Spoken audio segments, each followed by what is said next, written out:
Hello, everyone, and welcome to Conversations in Horror. I am your main host, Kevin L. Powers, but I love to bring people together and be my co-host for this show. So therefore, I brought two of my favorite people here to discuss one of my all-time favorite horror movies. Today, we are going to be discussing Stephen King's The Mist. Although we should not even call it that. We should call it Frank Darabont's The Mist. And to talk about this movie, I have Philip Wray and Dave Watkins. Now, these are two of my all-time favorite hosts who are going to be joining me discussing this, dissecting it, and maybe venturing into a couple of multiverses as we do it. So, I want to thank you both for joining us today. How are you guys doing? Good. I'm good. I want to go into the MCU multiverse. We're doing the Stephen King multiverse now. Kind of like they did with that Castle Rock show briefly. It's kind of going kind of good. Well, I still need to watch that. I haven't watched that yet. Huh. Yeah. It's a little disappointing that they canceled it, but it was also disappointing watching it because it was never fulfilling enough. But it was kind of a cool idea. But it's kind of I don't know. It might be a better rewatch. It has a good cast in it for sure. All right. So I'm not gonna tell everyone the reason why I think this is one of my all-time favorite Stephen King adaptations, other than the fact that director Frank Darabont has not done a bad adaptation of any of Stephen King's works as of yet. I do want to know what your impressions are of this movie before we delve into it deeply. Let's start with you, Philip. What do you think? The Mist, mostly, I don't know, I'm here and there with it. I wasn't, like, obviously I'm not in love with it as much as you are, Kevin, with it, but I do, like, kind of like with everyone, like, the ending is probably the most iconic moment of the movie. That I think everyone still remembers that ending a lot, which we'll talk later about, but that's the part I really appreciated. But other than that, for me personally, it was an okay movie. Okay, how about you, Dave? I read the book. It's a short story, and was it Night Shift? I believe is what it was in. But it was a longer story. Was it? Is it not? I believe it was. It's Night not Shift. a novella. It's a short story, but it's a longer one than like a 7-page short stories that he did a lot of back in the day. It was longer. I think it was in his novel called Night Shift that has Children of the Corn in it. There could have been in another one, but it's been a long time. But I like the short story. It does Dark Forces. It's in the Dark Forces anthology. Dark Forces. But like Philip, I don't like it as much as you like it, but I have a better appreciation for it now after rewatching it. The first time I saw it, I think I was a little taken back by a lot of the things I actually appreciate now, like the handheld documentary like look at the film, which I used to have I used to really not like that back when I first saw it. So that kind of bothered me, but it doesn't. I think it's actually a very cool aesthetic now. So that and then I did like the special effects too, since they're very computer animated. I used to have I used to really not like that sort of thing, even though there's some mixtures of practical special effects in there too. But now that's the only way they could have done this, and they don't bother me anymore. I've kind of gotten to the point where I'm like, I can watch it, and I think the ideas that are happening in the movie are cool enough, and it is creepy enough that I can pretend like that CGI spider is a fucking real spider. Yeah, I don't know. I mean, other than that, I'd really like. Even from the first time I saw it, with those caveats, I did like the acting. I think the performance of the cast, and it's the ensemble cast is very, very nice work for everybody. They kind of put a lot of intensity into their performances.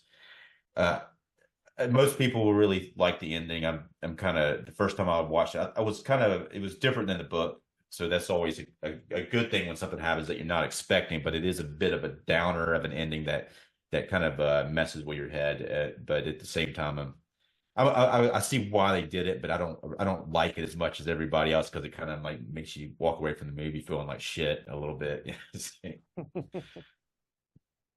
All right, so Dave, I have to ask you this first. Did either one of you see this at the theater when they originally came out? No.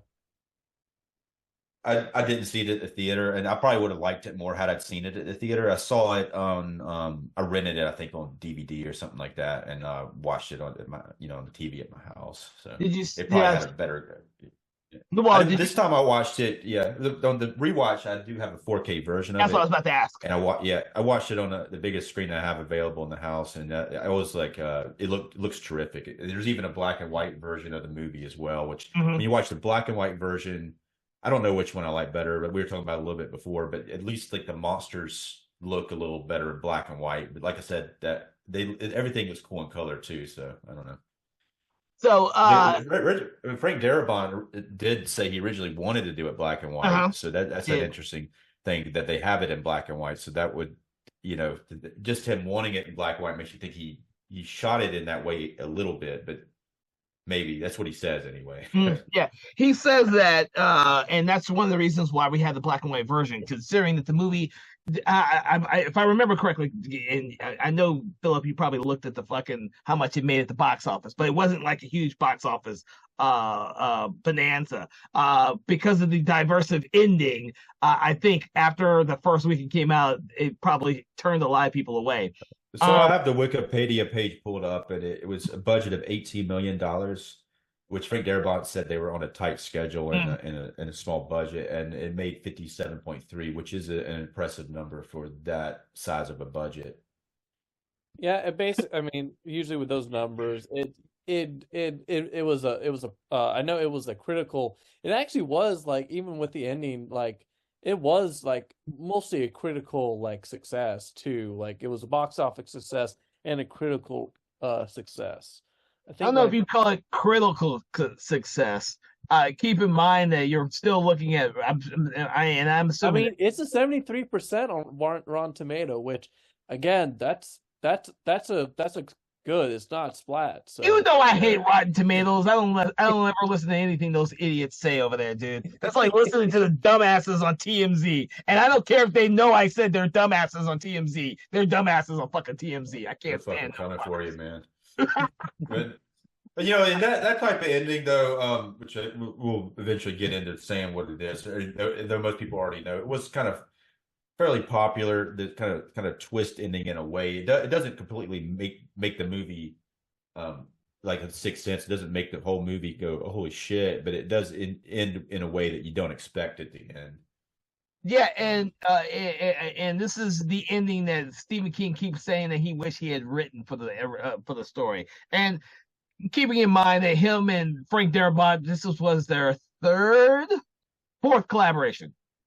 They did the Shawshank Redemption and the Green Mile, and Boogeyman. They did his first one was Boogeyman, which was a short. Oh no, the woman in the woman in the red room, or the woman in the room, I can't remember. It's a short story that Stephen King that he did for Stephen King first, which is actually really good too. I just can't remember what the hell the name is to save my life. The thing about this, because I saw it actually the weekend it came out. And the audience, there was a very small audience for this when I saw this. It was a very diverse film when I saw it. This is why I asked about the box office, because you mean divisive film, not diverse. Did I say diverse? I meant divisive. Yeah, it's not very diverse. It's a little diverse, but it's a little diverse. Oh, it's diverse, all right. We have Andre Braugher, yeah. And that's the thing is, I was a huge. I God bless his soul since he's passed away. But I've always been a huge fan of Andre Braugher, and you see, he's also in another Stephen King adaptation, the Shining remake with Rob Lowe in it, the miniseries. Yeah. That was good. I actually like that remake too. Yeah. That was not bad in my opinion. Some people don't like it, but I tend to like it. And I don't always like all of Stephen King's stuff. I think either people get it or they don't get it when they're making his stuff. But I think Frank Darabont gets into the characters when he's adapting Stephen King stuff. And that's what I think is one of my biggest draws for this, because in addition to being a monster film for me, it's also a character film. And I think that's also something that people don't really pick up on as much as now. They probably did, but when it came out, this is why I went to ask you how much it made, because I don't know how much it made domestic versus how much it made foreign, or if you're just looking at a combined total. Because when I originally watched this, I don't remember this movie being a box office hit at all. I remember it being a movie that just kind of came out, got some critical praise, but everyone hated the ending. Everyone I know hated the ending when it originally came out, because it was and so therefore it became this weird movie that the critics liked, but audiences hated the ending. It's like the rest of the movie was fine, but they hated the ending because it was such a downer ending. And that's one of the reasons why I love the movie, and why when I was watching it in the theater, I loved the ending, because it was something I was not expecting. I had read the book too, several times, and listened to the audiobook as well, right after watching the movie not that long, because they had, what's his name? Shit. Fuck, the one hillbilly guy who goes to the dark side. Oh shit, I can't even think of his damn name now. William Sadler. Does the voice, does the audiobook. I thought that was very funny of him doing the audiobook.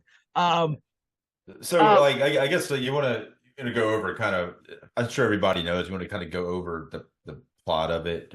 I always wait for you guys to go over the plot, and I just fill in the holes. Well, no one knows what's going on at this point, Kevin. Also, to answer the box office question, Kevin, so the movie made 25K domestically and then 31K internationally. Yeah, see, it did, and you got to keep in mind that when people are looking at box office over here in the States, 25 ain't shit next to a budget of 18. Well, clearly from the theater you were sitting in, there's two other people in there, so that was yes. And I went opening weekend. The thing is, Stephen King adaptations were on the down. Like they weren't hits anymore. People didn't go. Stephen King's name on the film didn't get people into the seats. Unfortunately, but I've always enjoyed watching the Z-grade horror movies based on his work, as well as the high-profile stuff now. Like he's anything with his name on it now is really doing well. It kind of comes and goes. Yeah, I mean, like he'll like kind of go to made for TV for a while, and suddenly he'll come out with something like It will come out, and then suddenly he's like, Stephen King's hot again, and we're gonna go make some like high budget movies, but remakes now. Yeah. So The Mist is about, it's kind of similar to The Fog, where this mist comes rolling in to this town, and they're all in, most of the action takes place inside of a supermarket. The main character, played by Thomas Jane, goes to the supermarket, and then he is trapped in there with a bunch of other people, and that's kind of the setup of the movie. Yeah.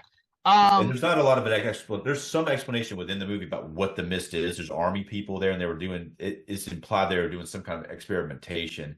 They originally had a scene at the top of the movie that took place in the army facility where there was something escaped from the movie, and Frank Darabont, on the director's commentary, he said he was having dinner with Andre Braugher, and Andre Braugher asked him, he's like, Frank, do you really need that scene at the beginning of the movie? He said, and that's all he said about it, but it kind of planted the seed in his head, like, do we really need it? And of course, they didn't need the scene. It starts off at Thomas Jane's house, where he's painting a picture of the gunslinger, the Dark Tower from Stephen King. He's got the Thing poster in there. I guess he draws movie posters. So. Yeah, he draws movies posters, and then of course it's inferred that this huge storm that comes through does something to the military base and accidentally opens a hole to, as they like, the characters like to say, parallel dimension that seeps into our world via the fog.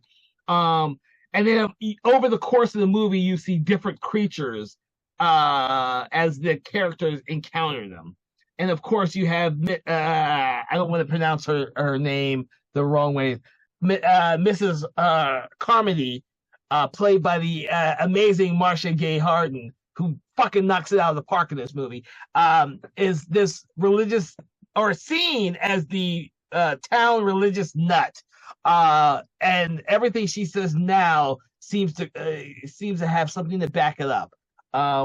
When you get a whole bunch of people who are scared in one location, all hell breaks loose, and people start to lose their sense of decency, their sense of shit, I wish I had the right words that Laurie Holden's character says. Because she's the character of reason. But yeah, so I guess what you're going for though is she. You got two different parks that end up happening here. You got the religious lady who thinks that they need to sacrifice people to the beings outside and they'll leave them alone.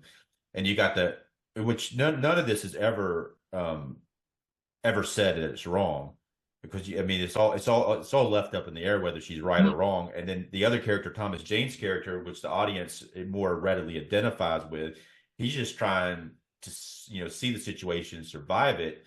But then you got this religious lady who's putting voices into these people's head, and they're kind of becoming like two different type of one voice versus the other.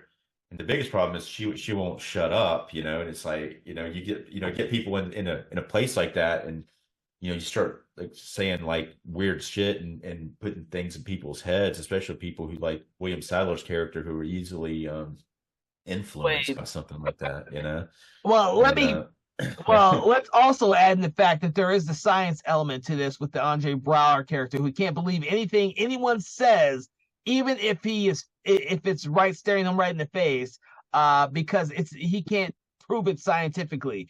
When you got to remember, he go after the first death, the bag boy, and they take him back to the back to show him the actual limb of one of the creatures. He still can't believe that, because he can't believe that something like that could actually exist in the world, because it's not scientifically possible. He's a lawyer. Everything has to have a reason. Everything has to have logic behind it. And I think that once his character and his followers end up getting killed when they venture out into the mist, it's left with the religious nut, a better word to say, religious nut, and then the more conservative guy who really just wants to get back to his wife, and protect his family. But ultimately these. Yeah, go ahead, man. What? Yeah, no, I thought so. But I think ultimately though it doesn't, it leaves it open for both of them to be right, and especially because of the way it ends, it makes the main character look like he was really wrong. It does say, but at the same time, Frank Darabont actually had a different type of ending in mind. At the very end, he sees a truck come by and has Melissa McBride's character, who leaves earlier on in the movie to go back to where her daughter is, and she's still alive. But his original ending had the people from the grocery store still alive on the truck, but he wasn't able to get them out there because they had already wrapped the other actors. But that would have made a really big implication on whether the characters were right in staying at the supermarket, because all you had to do was stay there, and bad shit that happens at the end wouldn't have happened. Yeah. I agree with you on that. I actually really like the McBride's character, because it reminds me of several other movies where you have these group of people who can't come to, all their differences collide, and they can't work together for a similar solution. And all she wants to do at the very beginning is she wants someone to help her get to her home, to get to her kids. It's a very simple concept. But when nobody does, it seals the fate of everyone else. Everyone in that store only cares about themselves and nobody else. And then that seals all their fates. And she's the one you see at the very end, the only one who really survives without having sacrificed anything, because she's with her two kids. I feel like Thomas Jane's character is, obviously he's interested in getting back to his wife, but he's also interested in saving his son, and he does seem to be genuinely. Most of the people who he tries to help, he does seem, and of course the character lives at the end, but after a lot of sacrifices, obviously. But yeah, I also find it interesting about the kind of going back against the whole religious versus science talk, is that it's I think it rewatching stuff again made me think about the other Stephen King, The Stand, a little bit of Hmm. similar ideas of that, of religious versus not on that. Oh, he does that a lot. You know, you just look at Silver Bullet and the freaking werewolf's a priest who's conflicted. Right. He loves to play with that stuff in his novels, religion versus science versus everything else.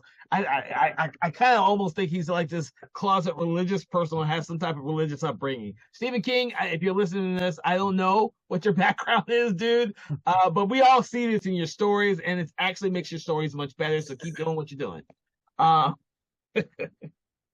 Yeah.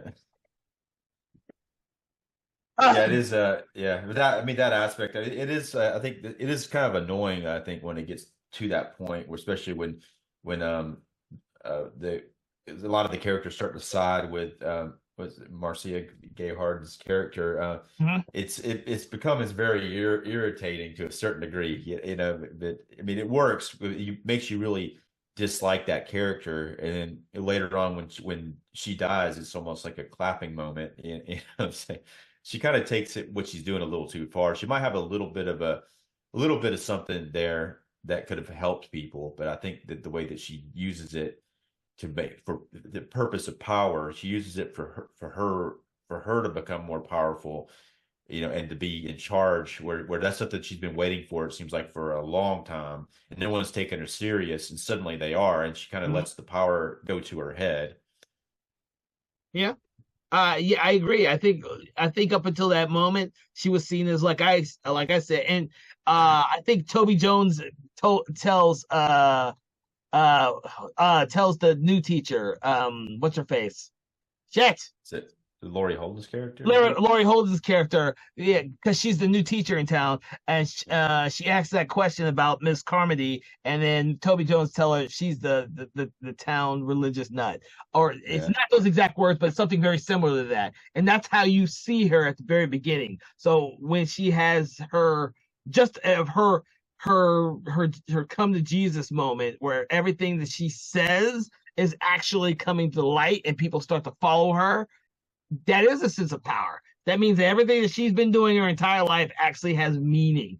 Until, of course, she gets shot twice by Toby Well, Jones. yeah. Well, I mean, the people who are on her side seem like they're continuing down that same path even after she's dead, though. Yeah. So which she does even has like lasting effects. And if I mean, we don't know what happens to the people in the supermarket in this version. If the way he originally was thinking about doing it would happen, it would have told a lot more about that. But I like it. I like the open endingness of it, where you Mm. don't know what happens to the people who are left at the store. You don't know whether they survived or not. I think it's almost better that they don't, in a way, because at that point you don't really like them anymore because of them siding with her and against the main character. But not that he was necessarily right, but I think that was it's a very human reaction not to want to be involved with human sacrifices, you know, because it seems, I mean, I mean, it could be something that's happening, but it's kind of weird that they jump to that conclusion that you know, they're not familiar with these extraterrestrial or interdimensional beings, so they don't know for a fact they want sacrifices. I mean, they're definitely wanting to eat them, I guess, or whatever they're doing to them. But Well, also keep in mind that Miss Carmody and them had not seen the giant crab monster that gets them towards the very end of the movie, or the giant behemoth yeah, that every other character loses hope at when they see that damn creature. You know, the Lovecraftian behemoth that kind of puts everyone to a stopping point and says, "Oh shit, the whole world's fucked up. There is no hope left in here. We should just kill ourselves." Yeah, so because you say the yeah. Go ahead. that was a good thing. That was one thing too. The movie did good about the fact that, again, you don't know. It's a lot of times with these big horror movies, like invasion style type stuff, where you don't know, all right, is this just happening in this area? Is it the whole world? And that was another good kind of like suspense of knowing, like, again, it's like, what's all going out there in the world. We don't know what's going out. Is it just around this area or not? Well, you see in the third act, right before they meet the behemoth, you do see the downed highway sign as they're traveling. So something huge had to knock down that large sign Wait, that they hadn't seen yet. Yeah, by the time wait, we I get think to Phil, that I act, think yeah. the characters do realize more is going on, but Yeah. before that, the audience and the characters don't know to the extent what's all going on. No. I think I think the inside of that store looks really cool. I like the way there's so many characters in there as well. And there's some characters you don't even see until later on. They just pop up out of nowhere. You know what I'm saying? You know, But I agree. Go ahead. I want you to say that. What? No, I said I want you to say it. Yeah. Oh, Me or okay. Philip? Is Philip going to say You. something? I don't know. Yeah. You're pointing to him, but it's yeah. I'm saying too, No, but I keep forgetting my orientation on film and your orientation is different. No, I mean it's just like when they first get to that store, it just you look at a movie like this and you think they could have went really small with the amount of characters in that store and it may have been as effective, but the fact that they get there and it's like a really busy supermarket and there's just I mean I always forget that when I was watching it again, I was like forgot there was like that many people when they first get to the store because I'm just thinking about how. I mean, and it does, and they don't kill everybody like they do in a lot of movies. It's like maybe they get in there and there might be 10 people in there, and then they kill one person every like so many minutes until you got down to the last 2 or 3 people. But when they leave the store, a lot of them are still in there alive. Mm-hmm. But I don't know. I'm just saying it makes it more interesting because you're not sometimes in some aspects because you're not like you're not down to like 1 or 2 people like where only one of them's going to survive. You don't know. It doesn't become that. No, I agree with you. Supermarket, my impression, and you guys can correct me on this or not, but my impression was when I'm watching this movie again and seeing how many people are actually in the store at the beginning versus how many are at the end. I think my impression is that at the very beginning you see Miss Carmody as like the lone person among a group of people that are completely different. And in that group of completely different people, you have 2 factions. You have the people who are from that town and the people who are not from that town, which includes the Andre Braugher character. Now, once Andre Braugher takes his people out, then you're left with the people who is Miss Carmody and then all the normal people. But then their science is kind of killed in the movie once Andre Braugher's group is gone and logic is gone. And then as you're watching this film, you see all these people from the normal group that's not Miss Carmody slowly coming over there. So that by the end of the film, when you have the 6 characters who are leaving the store, everybody else is now part of Mrs. Carmody's group. And then their group is now only 6 people. And when you're watching the movie, no one's going to survive that. Laurie Holden's character repeated, she says that she just can't believe that any of this would happen in a civilized world. Well, Toby Jones's character says when you take away, computers and the lights and everything else, everything goes crazy. Everyone, people go crazy. They start believing in stuff that's not there. And then their belief is justified by these giant monsters that just come in and kill people. And then Miss Carmody says it's Jesus or it's God's wrath coming down. It's what was it? Shit. The religious thing where everyone dies. Shit, I can't think of it. Was it it was a wrath or hang on. No, white. It's the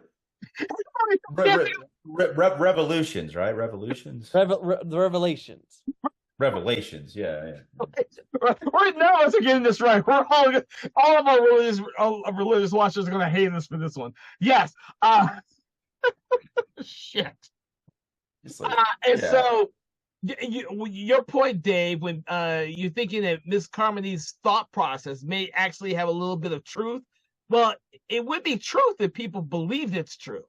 And by the end of the movie, that's what everyone believes, and except for these 6 people. And of course, Thomas Jane believes in his group when they see the behemoth, they believe that there is no hope. The world is Mrs. Carmody's ideal of the world being gone God's wrath has hit the earth, there's no hope. So why go on? That's the only way to justify how everything unravels by the end of the film. There is no hope. This has affected everything. Giant monsters everywhere. We're going to die any fucking way. There's spiders out there that's going to kill us. Fucking hornet-like things that are going to sting us. What point is there? Their hope is gone. This is the Revelations, or the time of Revelations or shit. They're gonna all yeah. It seems like end times for sure. And but I do with the main. It's hard to me. It's like if you side with her in this instance, you are kind of giving up, because what's going to happen? She thinks they have to sacrifice somebody to survive, and it's like there's always going to be somebody who's going to have to be sacrificed, and it's like if you want to get on the side where you might be the next sacrificial victim, it doesn't sound like a good side, It's like, to me, it's like I feel that trying to at least try to run, and get out of there like they do, but well, they do, because I think staying put seems to be maybe safer for a little while, but at the same time, it does seem like they could eventually break into the store and kill everybody. Well, yeah, that's I forget which character makes that point that it's just a glass that's keeping them out. Right. It's not reinforced. It's just a glass. Like they can literally come in at just about any time they want to, but they're like little ants to these monsters from the other world. They're inconsequential. So. And ironically, they don't know this is going to happen, but eventually the army is able to get rid of the whole thing, But so if they would have just waited another day, everything would have been fine, But maybe they didn't. Maybe they didn't have time to wait another day. If they got through that glass, everything would be over, If logic had just told everyone to wait. Yeah, because you got to keep in mind that this only takes place over the course of 3 days. Like society breaks down that fast when you take technology and stuff away, and as the movie plays it. It's not even technology though, because you're being raided by these creatures that are actively killing other people, and you are in danger of being killed by them yourself in a horrific, gruesome way.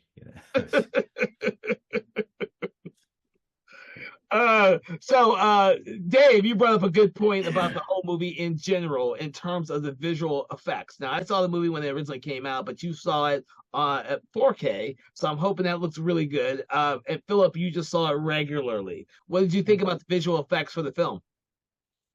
It's it's a little it's a combination of the designs themselves are some of them are really great. Like it really was like some of the designs, like the pterodactyl and like the behemoth and the spider, like a lot of the designs themselves are still really cool coming today. I know the director wanted to make sure that he made unique creatures, and I think he did a good job of that. But it does suffer from, the movie came out in 2007. It does suffer a little bit from a lot of the CGI doesn't look the best nowadays and stuff. But that's kind of unavoidable to a point with a lot of movies, especially during that time with the CGI. It's it's gonna be what it's gonna be, but even now, if they don't have the right budget, they could still look very similar to what they did then. It's all about how much money you have. This has been on the CGI. Which is funny because, fun fact, originally, so the budget they ended up getting was 18. Frank, he had to cut it down. It was his budget was different. Yeah, he was offered a 30K budget, but the producer offered him that only if he changed his ending, and he refused. And he said, "Nope, I'll take the pay cut."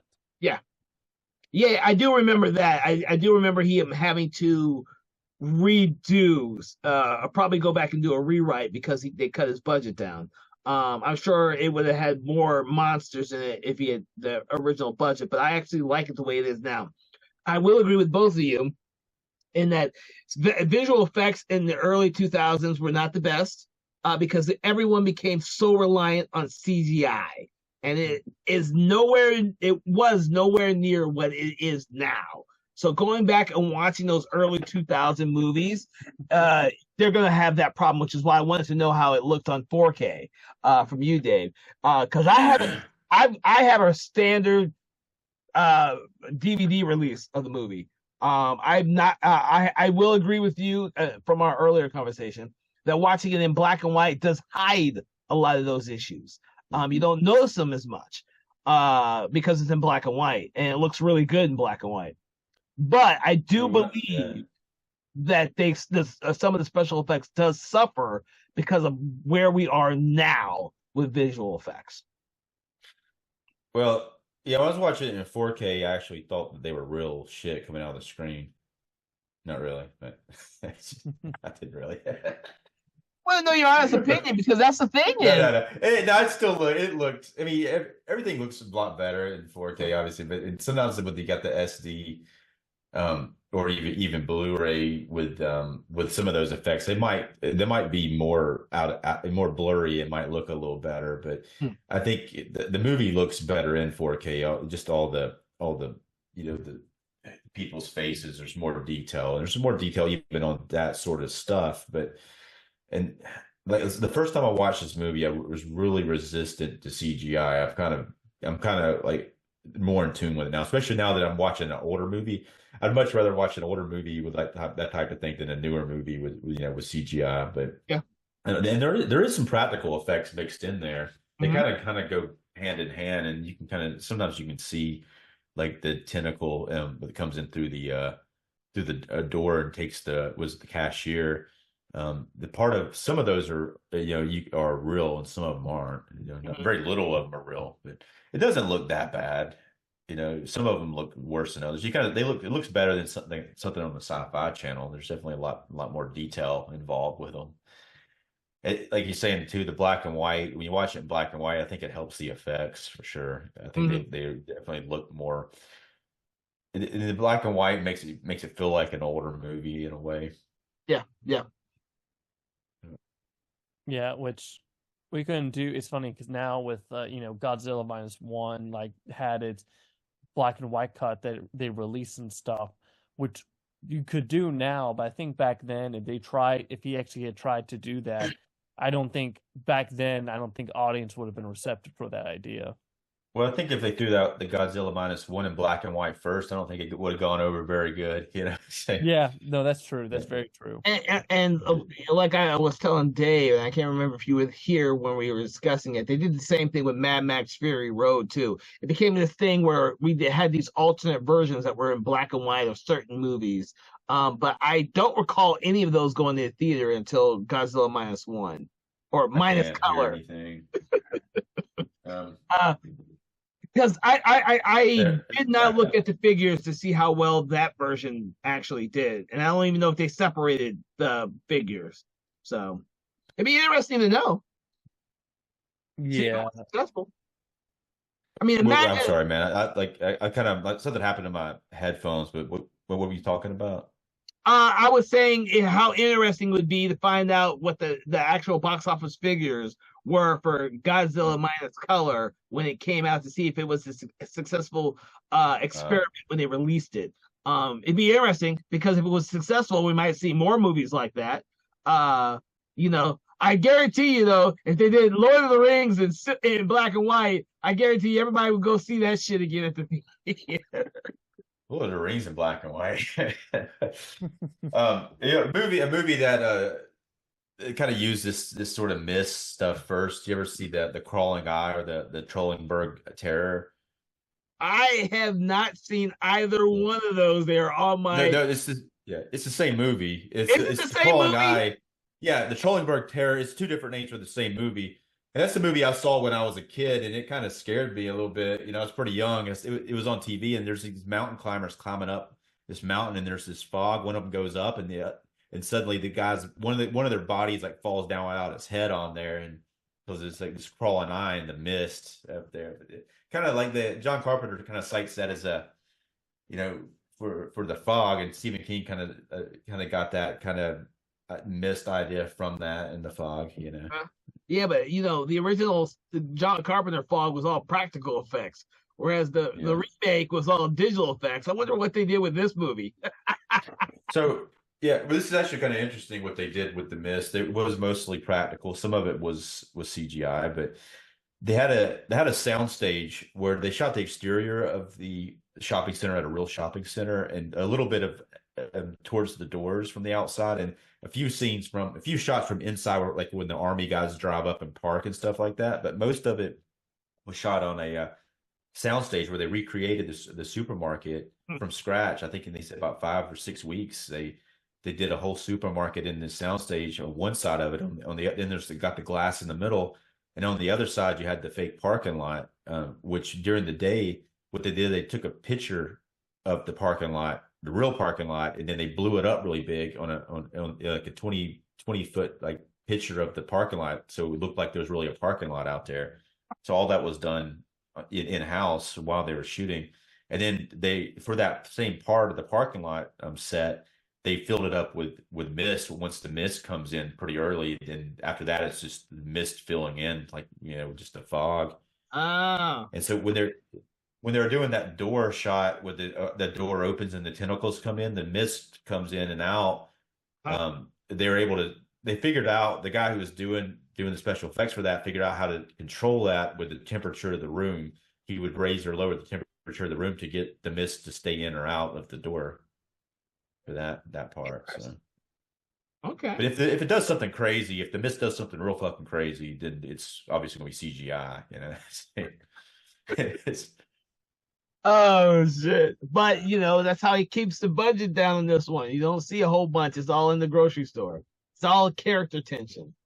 Well, also he said too that he was trying to, if he made all of it CGI, that he was afraid it was going to look too pretty. Like the fog was going to look too pretty with it, so he tried to do a mix between the two.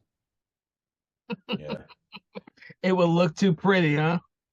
Honestly, yeah.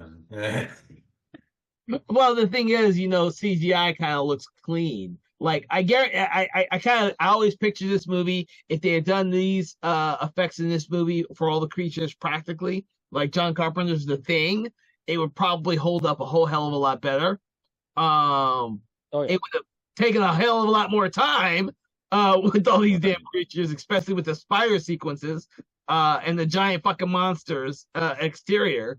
But I think that I think it'd have a better reputation than what it does. So let's talk about the ending, since we've alluded to it. Who wants to say what happens? I don't really want to say it because So basically, at the end, Thomas Jane and some of the other survivors, I think it's including his son, him and his son and 3 other survivors, they end up leaving the market, and they were getting away, and basically the car runs out of gas, and they see this giant behemoth coming toward them.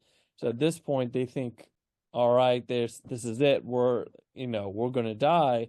So Thomas Jane's character ends up getting a gun throughout the movie, and he decides that we're going to go out on our own terms. So he ends up shooting everyone with the idea that he was going to be the last one left. And then the mist disappears, and the army shows up, kind of being like, hey, we're here and stuff. And basically it ends very grim of like, he realizes if he had just waited a couple more moments, he wouldn't have had to shoot anyone. Like, they all would have been alive if he had waited just a couple more seconds for the army to show up. There's this meme I've seen online that has like a picture of all of them sitting in the car, and it's like, this is how impatient I am.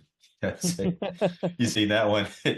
I have not, but I'm not surprised, because the whole movie is about there's this running theme of hope that these characters have. They all have, they all. This is a weird film where they keep doing, like Thomas Jane's character keeps doing things, hoping that they'll turn out better. When he goes to the store next door, the drugstore, to get drugs to help the guy who's in extreme pain, he's hoping that he can save this guy, or at least alleviate some of his pain. But instead, half the people end up getting killed by another creature that they didn't know existed. And he almost loses his life. But he has this thing where he doesn't want to leave his son, what do you call it, alone or abandoned, which is his whole thing. He doesn't want to leave his son alone, and he can only trust certain people. You gotta remember, Laurie Holden's character, he trusts with his son, but the second woman who was with her, he trusts with her son, and her son gets away from her, and he almost gets killed by the pterodactyl thing. And then she ends up committing suicide because she kills herself due to guilt. The same with the soldiers. The soldiers kill themselves because they know that what they are doing up at the Arrowhead Project is what caused all this, and they don't have any hope that they're going to ever get out of it. They see the bigger picture. This is an alternate world that we fucked up, and now it's in our world. They don't see that there's a way out of it. They kill themselves. There's this sense of hope or lack thereof that follows through the entire film with some of these characters, and it follows with the Thomas Jane character. Like, he's seen the soldiers who committed suicide. He's seen the woman who commits suicide. It's a flowing thing throughout the whole movie.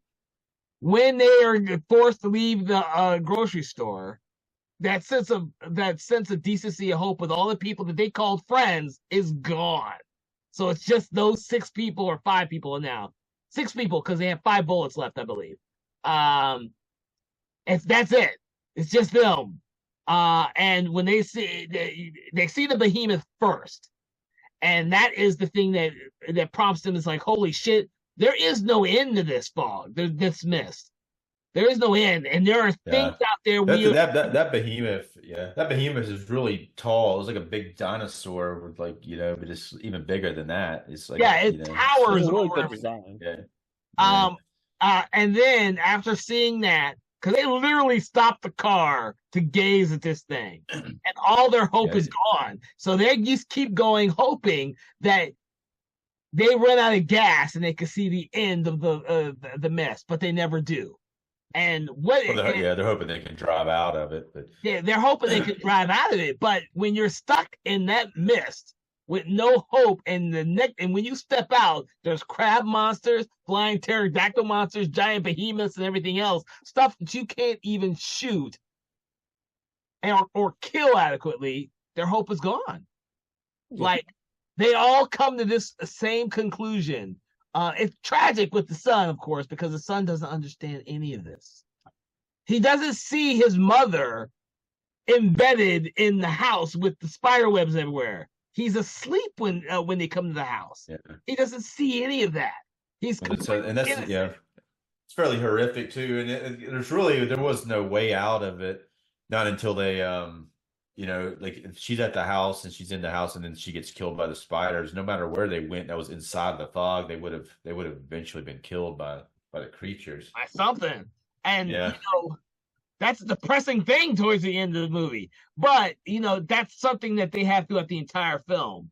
That you have a sense of characters who lose hope and they commit suicide or sacrifice themselves, or like Andre Braugher's character, think they're better than everyone else. Like the bad boy does the same thing. The bad boy thinks that he's better than the old guys. I could turn on I can clear out the generator. I could do it. Just sit your ass down. He tells not those words, but he more or less tells what's his face's character to sit his old ass down. And what does it do? He's the first one to get killed, and he gets ripped up like badly. Those tentacles come out and they rip at his chest and they drag him out underneath that damn garage thing. That's very, very H.P. Lovecraft too. Like, that particular monster. Some of it is kind of really reminiscent of H.P. Lovecraft. It definitely was an inspiration for a lot of the creature designs. Oh yeah. Most definitely. Tentacles everywhere on that behemoth. Tentacles are the first thing you see, and tentacles are the last thing you see. And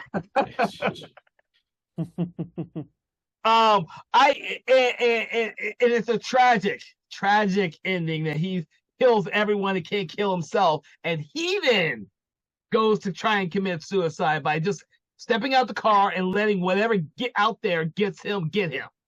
Like, he has no hope left. Like, it is a very depressing movie when you think about it. Like, dude, this is a movie made up of people who think they're better than everyone else and they get killed. And that's Miss Carmody's the same thing. She thinks she's better than everyone else, and that God's on her side, and she gets 2 bullets in her eventually. Yeah. It's a running theme throughout the whole movie. It's a depressing fucking movie. Don't get me wrong. Like, I rewatched it. I saw a lot of this the first time around, but you don't really delve into how depressing this movie really is until you rewatch it several times. And you're like, damn, this movie is a fucking downer. Like, you start thinking about it, this whole movie is a downer, Yeah, the ending certainly is, but I do think there's a lot of energy in the movie as far as the performances and just the way that, I mean, but it is ultimately that's the ending is very it's bad enough that he had to kill them all, but then he has to live with he killed them for no reason. He could have waited a few more minutes, but I mean, he didn't know that. I'm personally a fan of I like sometimes those depressing endings. I like when the endings are bittersweet, like I think it's the Texas Chainsaw Massacre 2003, like when like Leatherface wins because it looks like the last victim's going to make it, and then suddenly a chainsaw comes from behind and kills the girl, and then Leatherface gets out and walks back, and it's just, and that's it, and it's just like I love, that's why I really like this ending, because like it's nice sometimes, because a lot of times there is the whole like, oh, everything worked out in the end and blah blah blah. So when it's like, no, like, again, that's why it's so memorable, because I think if they had gone with the original ending from the book, I don't think it'd be as memorable for people than the ending that they changed it to. Of course, I guarantee you, Frank Darabont did not want to do another fucking Cujo, where everything comes out the way everything comes out with a happy ending at the end of Cujo, which is not the book.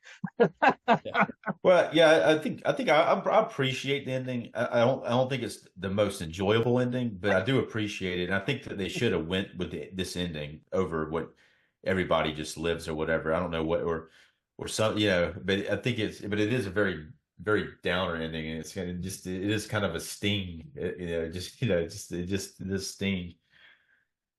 You got to think about.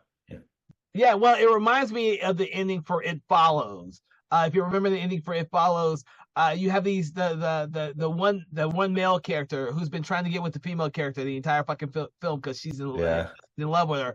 But by the time that he's forced to have sex with her to transfer this fucking the it thing, I can't remember what they actually call it.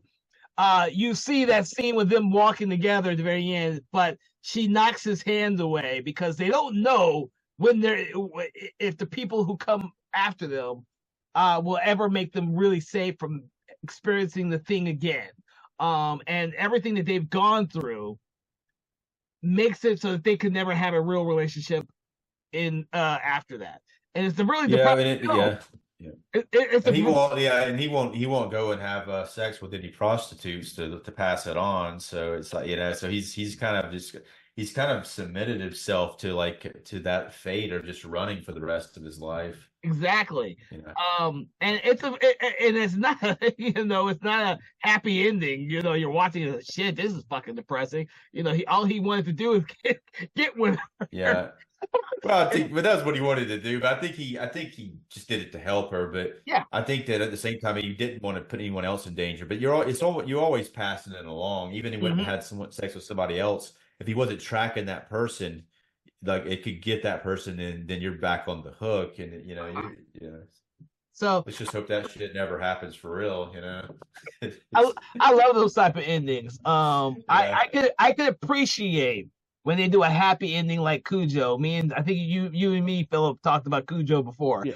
I don't think audiences would have been prepared at the time Cujo was made for a depressing ending like the original book.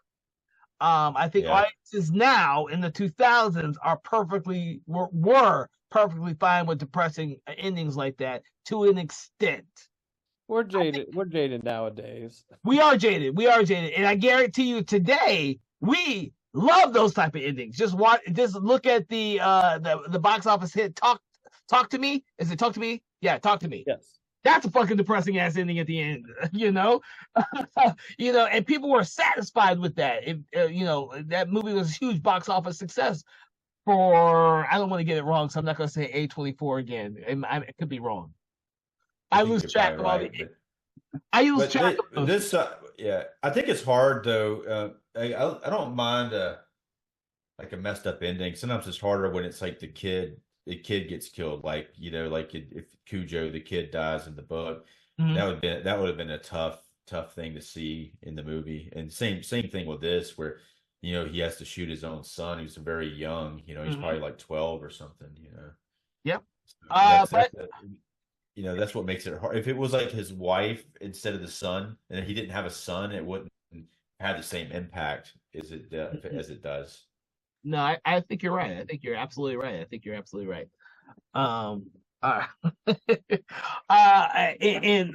We've talked a lot about The Mist now, including the ending, which we really don't ever do that often. We don't delve too deeply into a lot of the movies. We want you to actually watch them.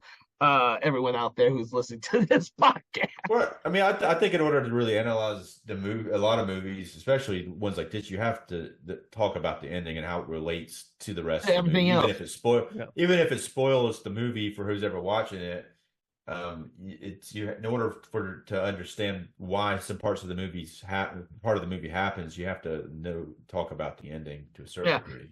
And the thing is, when you have a film that has many layers like this one does, I think it's easier to talk about stuff like this. Now, we all know we've talked about some movies on our show that don't necessarily have any layers to them. But we kind of enjoy them regardless. You could get the brain. What was it? I think when I did the conversation with Evil Dead 2, we're not talking about a well-written film here, but one hell of a fun-ass fucking movie from beginning to end.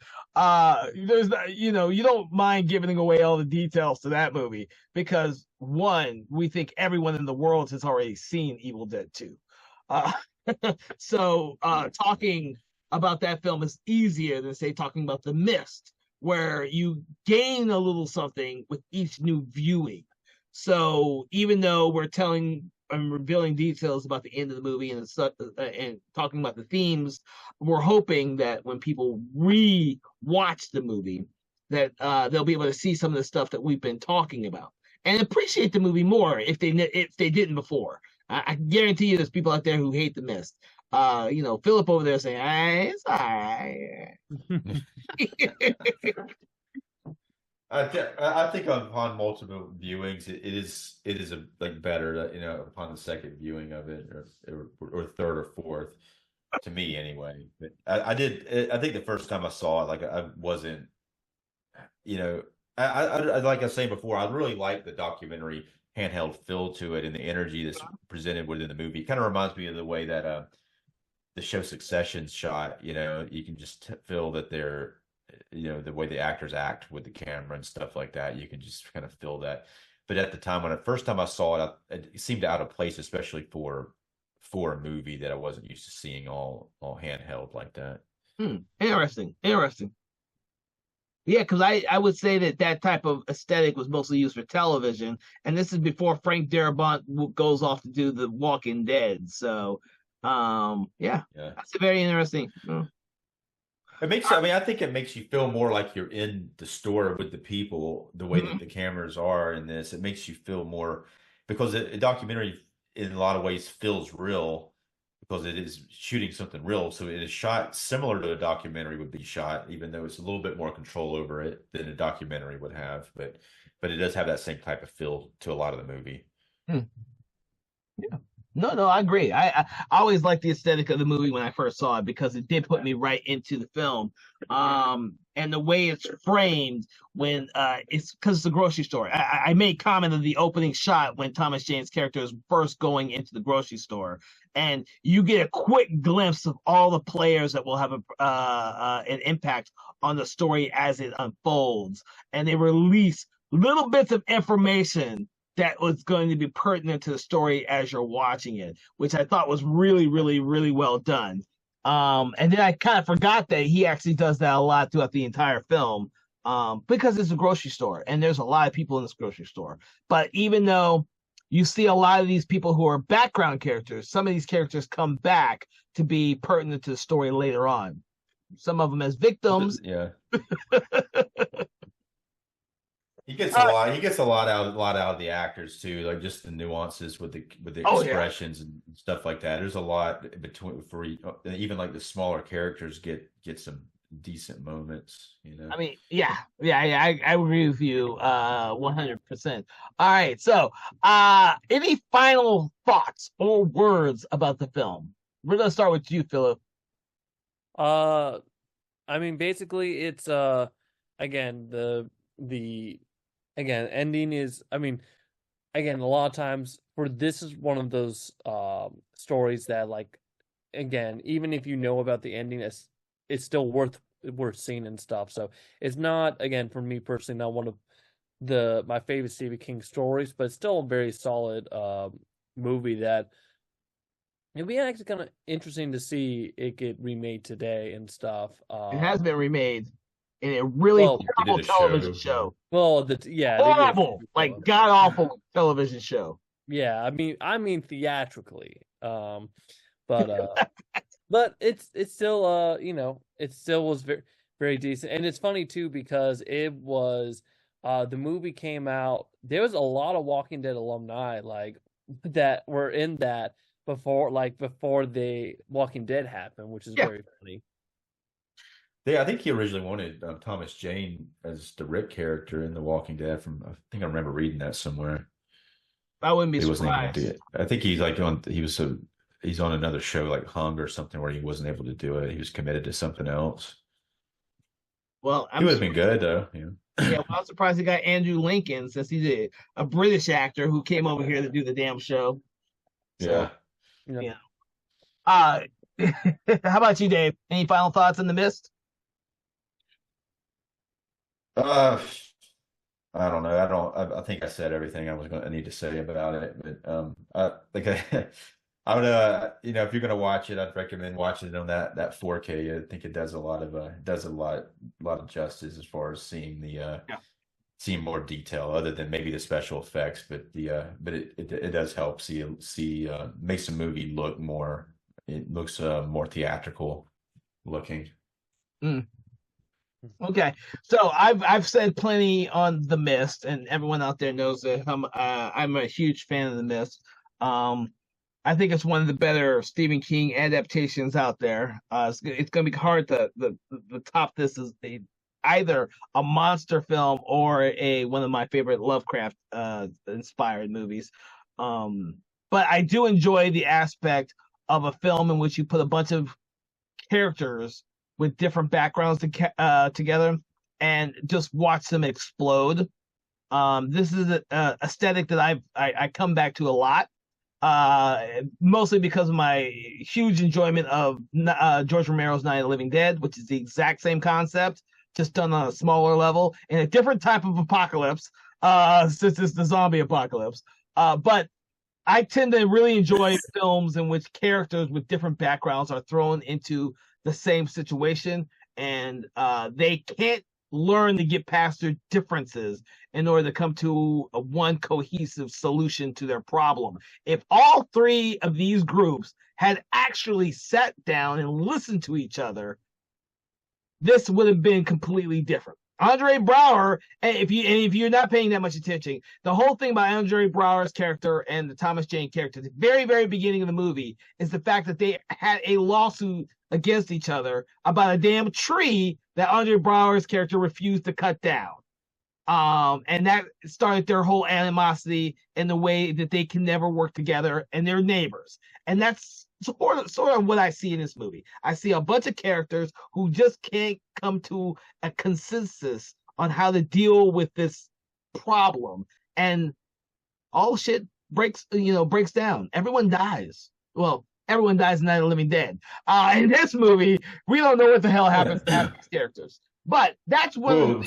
Thomas Jane's character survives, and so does Melissa McBride's for sure, and her daughter. But what a time! We don't know. The military is driving them directly into where the monsters are. The military might not really want any survivors either. They may not want them. It's the military. They want to keep their secrets. But that's kind of how the way I approach this film, and one of the reasons why I probably gravitated to it more than a lot of other people. And when I come across films like this, where very similar, I really enjoyed this aspect because for me, seeing a bunch of different types of people come together and either they come across their differences to achieve a goal or they don't, I think is one of the greatest types of stories that teaches us how to be better humans. So that's my tidbit. Kind of teach you to stay away from friggin' crazy ass humans too, though. I think. Think about it. This is the exact same concept as Breakfast Club, when you have a bunch of different people from different cliques who come together during fucking what do you call it? Detention for a similar goal, but they all don't work with each other or even know each other when they're in detention. This is a very similar story aspect that's done over and over and over again, and either they come together like they do in the Breakfast Club or they don't, like in Night of the Living Dead. They can't come to a consensus. Everyone's on their own little faction and they all die. I love these type of stories. I will always love these type of stories because I just love seeing lots of different people get together and shit either hits the fan or everybody has a happy ending. But with that, I want to thank my guests for joining me on Conversations in Horror, in which we talked about The Mist, in which a bunch of people come together and they cannot agree on one consensus, and therefore giant monsters from a different dimension come in and start killing people very miraculously. So with that, thank you so much for joining us. I want you to check out some of our previous episodes. You can find them anywhere on Spotify, YouTube, any of the amazing podcast apps out there.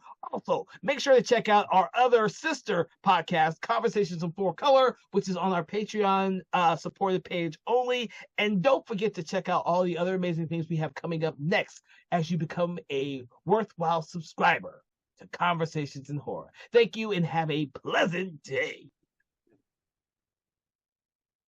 Conversations in Horror is a Broken Lighthouse Pictures production, produced by Kevin L. Powers, executive produced by Kelly A. Inoka, and originally filmed via Zoom technology.